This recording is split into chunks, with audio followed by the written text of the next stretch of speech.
Welcome to eZeLiving.com. I'm Jan Herdman, and today we're going to be talking about health with Dr. Neda Nafai. Welcome. Thank you. Thank you very much for inviting me. It is such a pleasure to be here and having this conversation with you. Right, well today I think we're going to be talking about posture, is that correct? That's right. Right. First of all, can you just give us a little bit of background about you? Where did you study? Sure. I am originally from Iran, but when I was a teenager, I left Iran and I went to San Francisco, California, and I've been there for 20-something years. I've been a doctor of chiropractic for about 21 years, and I moved to Dubai about 3 years ago, and right now I'm practicing at Top Medical Center.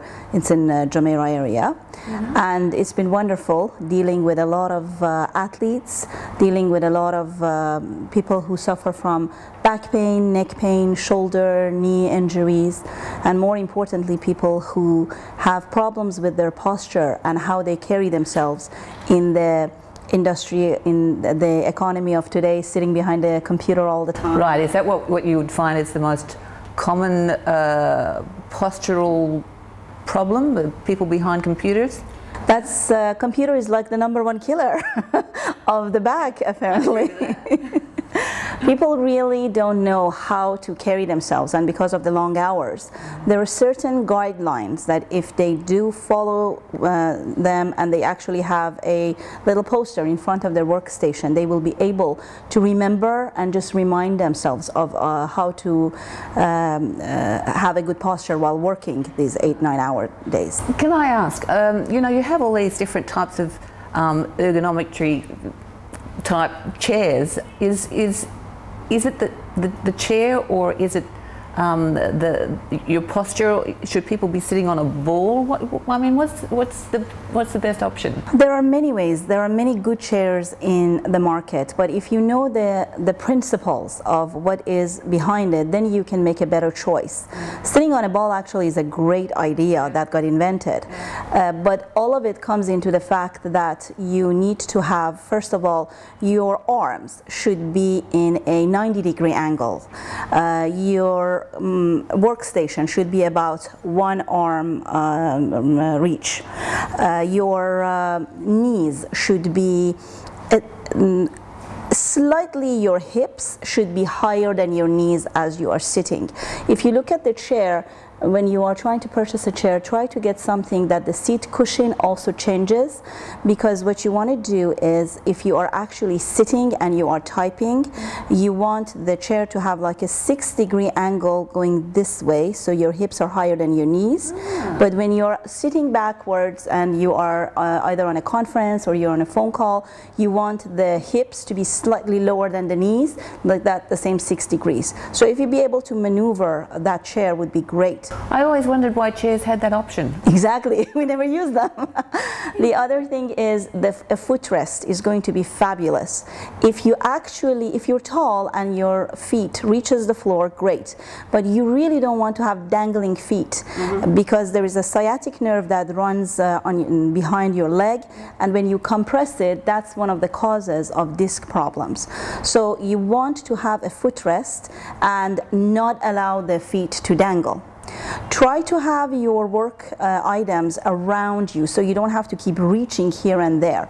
It is within your reach. The monitor should be at the eye level. It means that the top of your head should be on top of the monitor, so your eyes is right at the top letter. Okay, so how does that work with laptops these days? I mean, fair enough when you had the big screen in front of you. You have to bring this laptop up. Right. Okay. You have to have this on top, so you don't strain your neck constantly. Because I must admit, I find that I'm doing this when I'm working on the computer. People who are bifocals suffer from the same thing. They need to realize that they're putting a lot of strain on their neck muscles to see. So they need to actually bring the monitor a little bit higher to accommodate for wearing the bifocal. bifocals. Right. So sorry. So I'm just going to skip ahead there to. Right. So if your neck is at a particular position, is there a perfect way that people should be lying in bed as well? Should they not have a pillow? Should they have a pillow? Should they lie on their sides? That's a very good question. How to sleep is one of the biggest dilemmas of us. Sleeping, number one rule: you should never ever sleep on your stomach. That's like a most horrible habit that people can have. You should always sleep either on your back or on your sides. Yeah. Sleeping on the back, you must have 2 large pillows under your legs. That takes the pressure off of the lower back disc. Okay, well I'm going to ask a question here. When you say under the legs, you mean under the knees? Under the knees, yes, yes.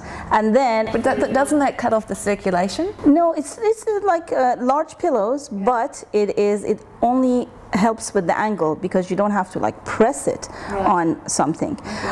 Then as far as your pillow is concerned, there are so many great pillows in the market, but if you know the concept, imagine a rolled towel is supposed to be under your neck to preserve the curvature of your neck.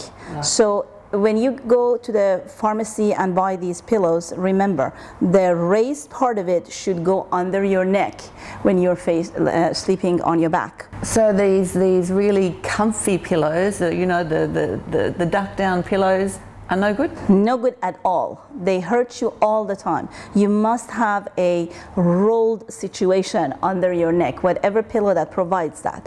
And then on the side as well. When you're going on your side, put a small pillow in between your legs again and bend your knees like you are the little child's position. These are the biggest issues. Mattresses, should supposed to be firm, should supposed to be soft.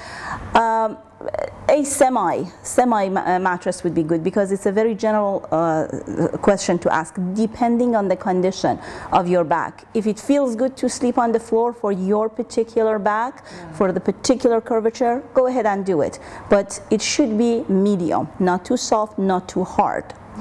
Driving or any type of sitting, just try not to be, your buttock should not be away from the edge from the back of the seat. Sit so your buttock will be touching the chair.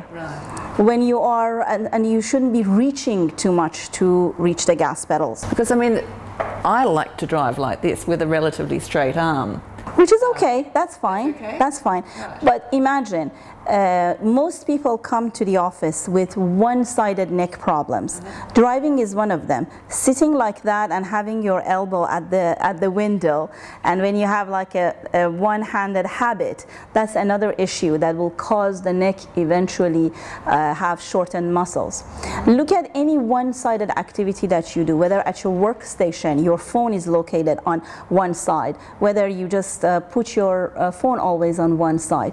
Keep switching so you harmonize the length of the muscles. As far as lifting, for example, lifting a heavy item, you should try to keep the load as close as possible to your body. Try to use for help. Do not try to go above your shoulder level with a heavy item. Use a ladder, ask for help. And most importantly, a very, very big deal is do not turn when you have a load in your hand, because torque. So let's say don't twist at the waist. Is that what you're saying? Don't twist. Twisting is horrible because it creates a change in the pressure in between the disc spaces, and all you have to do is exert pressure, and boom, you can rupture a disc. So with your feet, turn around. Do not turn from the waist. I realize I'm doing so much wrong. There is so much from the way I sleep to the way I work on the computer. I think I need to go back to school. A lot of people are standing, for example, hairstylists or dentists or people who have standing jobs. They must have a small little stool under one of their feet and put one foot on top of that stool. That makes a lot of difference on the pressure of the disc. Right. Well, thank you very much for joining us. As I said, I think I need to go back to school. This is eZeLiving.com with Jan Herdman, and we look forward to seeing you again next time.